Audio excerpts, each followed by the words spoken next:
CEO निर्लक्ष्य वैखरी CEO निर्लक्ष्य वैखरी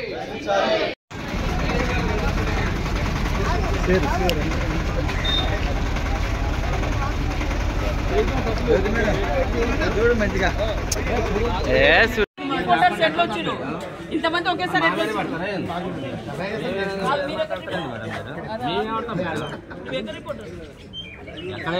చెప్పు ఎక్కడ reporter చెప్పు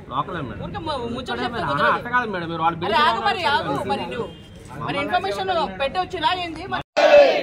నిర్లక్ష్య వైఖరి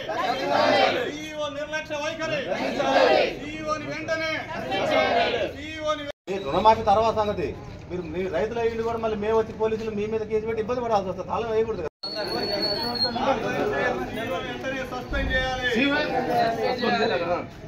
చెప్పనా ఆన్లైన్ చేయండి సీఈఓని వెంటనే సస్పెండ్ చేయాలి రైతులకి న్యాయం చేయాలి